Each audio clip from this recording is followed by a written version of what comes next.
வணக்கம். துலாம் ராசினியர்களுக்கு நிகழ்ந்து கொண்டிருக்கும் ஏப்ரல் மாதம் 14/4/2025 முதல் 14/5/2025 வரை உள்ள அடுத்த 31 நாட்கள் சித்திரை மாதம் அமைஞ்சிருக்குது. இந்த சித்திரை மாதத்தை பொறுத்த வரைக்கும் சித்தர்களின் மாதம் கூறப்படக்கூடிய அளவிற்கு எண்ணற்ற நன்மைகள் உங்களுடைய வாழ்வில் ஏற்பட இருக்கு. அந்த வகையில் துலாம் ராசினியர்களுக்கு இந்த சித்திரை மாதம் முழுவதுமே என்ன மாதிரியான நன்மைகள் எல்லாம் ஏற்பட இருக்கு, கிரகநிலைகளின் ரீதியாக அமையிருக்கும் சாதகங்கள் என்ன, பாதகங்கள் என்ன, மேலும் என்ன மாதிரியான முன்னேற்றங்கள் எல்லாம் உங்களுடைய வாழ்வில் ஏற்பட இருக்கு, குறிப்பா இந்த சித்திரை மாதம் முழுவதுமே கிரகங்களுடைய சஞ்சார நிலைகள் என்ன என்று பார்க்கும்போது ரிஷபத்தில் மேசத்தில் சூரியன் உச்சம் பெற்றும், ரிஷபத்தில் குரு பகவானும், கடகத்தில் செவ்வாய் நீச்சம் பெற்றும், கன்னிராசியில் கேதுவும், கும்பத்தில் சனி பகவானும், மீனத்தில் சுக்கிரன், ராகு, புதன் ஆகிய கிரகங்கள் இணைந்து சஞ்சரிக்கிறாங்க. இந்த கிரகங்களுடைய சஞ்சார நிலைகளின் காரணமாக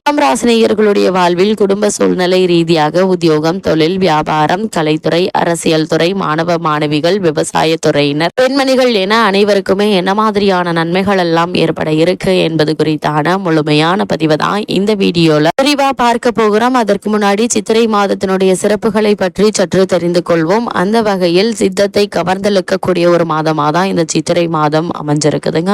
உண்மைதாங்க. தமிழக மக்கள் ஆவலுடன் எதிர்பார்க்கும் தமிழ் புத்தாண்டு பிறக்கும் மகத்தான புண்ணிய தினமும் இந்த சித்திரை முதல் தேதி தாங்க. தன்னிகரற்ற தெய்வீக மாதத்திற்கு பெருமை சேர்க்குங்க.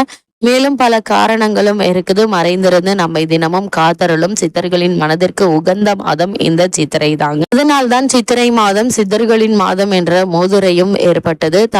நிழல் கிரகங்களான ராகு, கேது உள்ளிட்ட அனைத்து கிரகங்களும் தங்களுடைய வீரியத்தையும் சக்தியையும் சூரியனிடமிருந்து பெறுகின்றன. இதனை அதர்வன வேதமும் குறிப்பிடுது. இதிலிருந்து சூரியனுடைய சக்தியை நாம் உணர்ந்து கொள்ளலாம். அது மட்டுமில்லாமல் சூரியன் ஆதவன், பரிதி, பகலவன், ஞாயிறு என பல பெயர்களால் பூஜிக்கப்படுகிறார். மறைந்த நம் முன்னோர்களுக்கு நாம் செய்யும் ஆண்டு திதி பூஜை, அமாவாசை, மாத பிறப்பு, கிரகண காலங்கள், மகாலயபட்ச காலம் ஆகியவற்றில் செய்யும் திதி பூஜை, எள் கலந்த நீர் ஆகியவற்றின் தெய்வீக சக்தியை அவர்களிடம் கொண்டு சேர்ப்பது சூரியன் தாங்க. அது மட்டும் இல்லாம மறைந்த நம் முன்னோர்கள் எந்த உலகில் எந்த உருவில் மறுபிறவி எடுத்திருக்கிறார்கள் என்பதை அறியும் மாபெரும் சூட்சம சக்தி சூரிய பகவானுக்கு உண்டு. ஆண்டுதோறும் பித்ருக்களுக்கு நாம் செய்யும் திதி பூஜைக்கு அவர்களை சூரிய பகவான் தான் தனது சக்தி வாய்ந்த கிரகணங்கள் மூலம் பித்ருக்களின் உலகிலிருந்து ஸ்வர்ணமயமான, அதாவது தங்க விமானத்தில் அழைத்து வந்து எழுந்தருளச் செய்வதும் மீண்டும் அவரவர்களின் இடத்திற்கு கொண்டு சேர்ப்பதும் சூரிய பகவானே. ஆதலால் தான் சூரியனுக்கும் ஆத்மகாரகன் என்ற பெருமை ஏற்பட்டிருக்குது. அதனை அதர்வன வேதமும் கருட புராணமும் மேலும் பல சூட்சம கிரகந்தங்களும் விவரிக்குதுங்க.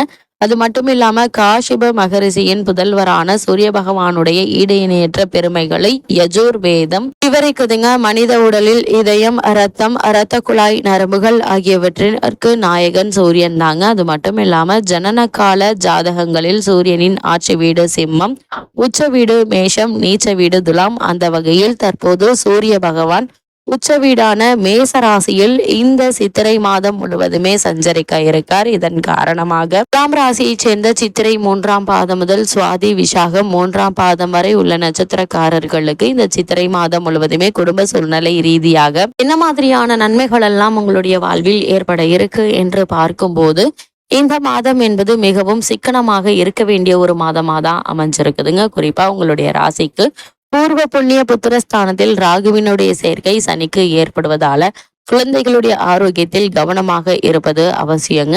சிறு உடல் உபாதை என்றாலும் கூட உடனே மருத்துவரிடம் அணுகி அதற்கான சிகிச்சை எடுத்துக்கொள்வது அவசியம் என்பதை கிரக நிலைகள் மீண்டும் மீண்டும் அறிவுறுத்துதுங்க. அது மட்டும் இல்லாம அஷ்டம ராசியில் குருவும் சப்தமத்தில் சூரியனும் சஞ்சரிப்பதால் மனதில் தவறான எண்ணங்களும் பழக்க வழக்கங்களும் கூடா நட்பும் ஏற்படுவதற்கான வாய்ப்புகள் அதிகம் இருக்குது.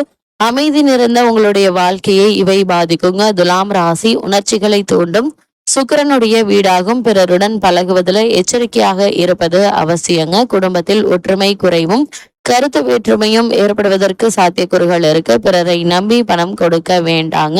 நண்பர்களுக்கு உதவி செய்ய ஜாமீன் கையெழுத்து போட வேண்டாம். திருமணம் சம்பந்தமான முயற்சிகளை மேற்கொண்டு வரும் துலாம் ராசினியர்கள் வரனை பற்றி தீர விசாரித்து ஆராய்ந்து அதற்கு பிறகு வரனை நிச்சயிப்பது மிக மிக நல்லது என்பதை கிரக நிலைகள் மீண்டும் மீண்டும் அறிவுறுத்துதுங்க. இந்த காலகட்டத்தை பொறுத்த வரைக்கும் துலாம் ராசியை சேர்ந்த உத்தியோகஸ்தர்களுக்கு இந்த சித்திரை மாதம் மேலும் என்ன மாதிரியான நன்மைகள் எல்லாம் ஏற்பட இருக்கு என்று பார்க்கும்போது உங்களுடைய ராசிக்கு ஜீவனக்காரகரான சனி பகவானுடன் சித்திரை மாதம் 13ஆம் தேதி ராகுவும் இணைவதால அன்றாட பணிகள்ல கவனமாக இருக்க வேண்டும் என்ற அவசியத்தை கிரகநிலைகள் தெளிவுபடுத்துது. மேலதிகாரிகளுடன் சற்று அனுசரித்து நடந்து கொள்ள வேண்டுங்க. சக ஊழியர்களிடம் நிர்வாகத்தினரை பற்றி தவறாக பேச வேண்டாம். நீங்கள் உண்டு, உங்களுடைய பணிகள் உண்டு என்ற இதர விஷயங்களிலிருந்து விலகி இருப்பது தேவையற்ற பிரச்சனைகள்ல நீங்கள் சிக்காமல் இருக்க உதவிகரமாக இருக்குங்க. அந்நிய நாடுகளில் பணியாற்றி வரும் துலாம் ராசியினர் தங்களுடைய பொறுப்புகள் கவனமாக இருப்பது அவசியங்க. தவறுகள் நேரிட வாய்ப்புகள் இருக்கு. அது மட்டும் இல்லாம துலாம் ராசியை சேர்ந்த தொழில் மற்றும் வியாபாரம் செய்பவர்களை பொறுத்த வரைக்கும்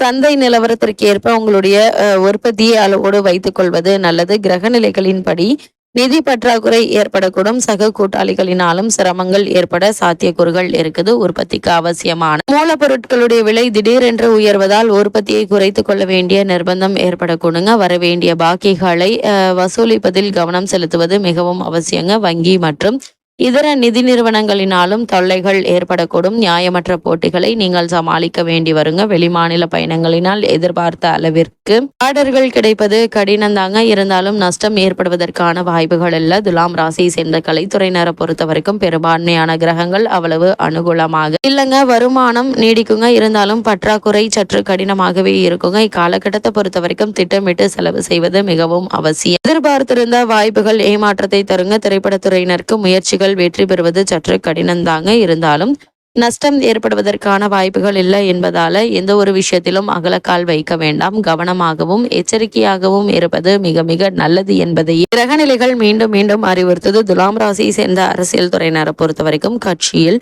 சிறு சிறு பிரச்சனைகள் ஏற்பட்டாலும் கூட உங்களுடைய செல்வாக்கிற்கு பங்கம் ஏற்படாது என்பதை கிரகநிலைகள் உறுதி செய்து, அதே போல துலாம் ராசியை சேர்ந்த மாணவ மாணவிகளுக்கு மேலும் என்ன மாதிரியான நன்மைகள் எல்லாம் ஏற்பட இருக்கு என்று பார்க்கும்போது கல்வித்துறைக்கு அதிபத்தியம் கொண்டுள்ள கிரகங்கள் அனுகூலமாக இல்லைங்க. பாடங்கள் மனது செலுத்துவது சற்று சிரமமாக இருக்குங்க. விடுதிகள்ல தங்கி படித்து வரும் மாணவ மாணவியருக்கு பண நெருக்கடி கவலை அளிக்குங்க. பிற மாணவர்களின் பிரச்சனைகள்ல உங்களை ஈடுபடுத்தி கொள்ளாமல் இருப்பது நல்லது. விவசாயத்துறையினரை பொறுத்தவரை வயல் பணிகள்ல அதிகமாக இருக்க கொடுங்க. விளைச்சல் திருப்தி தரும். சந்தையில் உங்களுடைய விளைபொருட்களுக்கு எதிர்பார்க்கும் விலை கிடைப்பது சற்று கடினங்க.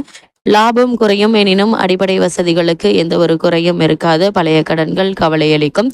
கால்நடைகளுடைய பராமரிப்பில் பணம் விரயமானாலும் கால்நடைகளுடைய அபிவிருத்தியும் ஏற்பட இருப்பது மன ஆறுதலை தரும் விதமா அமைய இருக்குது. துலாம் ராசியை சேர்ந்த பெண்மணிகளுக்கு மேலும் என்ன மாதிரியான நன்மைகள் எல்லாம் உங்களுடைய வாழ்வில் ஏற்பட இருக்கு என்று பார்க்கும்போது பூர்வ புண்ணிய புத்திரஸ்தானத்தில் சனி ராகு சேர்க்கை ஏற்படுவதால் குழந்தைகளுடைய பராமரிப்பில் கவனமாக இருங்க. எந்த பாடங்களை குழந்தைகள் புரிந்து கொள்ள கஷ்டப்படுகிறார்கள் என்பதை தெரிந்து கொண்டு அவற்றை புரியும்படி விளக்கி சொல்ல வேண்டிய உங்களுடைய கடமை என்பதை கிரகநிலைகள் தெளிவுபடுத்தது. துலாம் ராசினியர்களுக்கு கிரகநிலைகளின் ரீதியாக கூறப்படும் பரிகாரம் என்ன என்று பார்க்கும்போது தினமும் 5 சாத உருண்டைகள் சிறிது பருப்பு நெய் சேர்த்து காகத்திற்கு வைத்து வாங்க. எண்ணற்ற நன்மைகள் உங்களுடைய வாழ்வில் ஏற்படும்.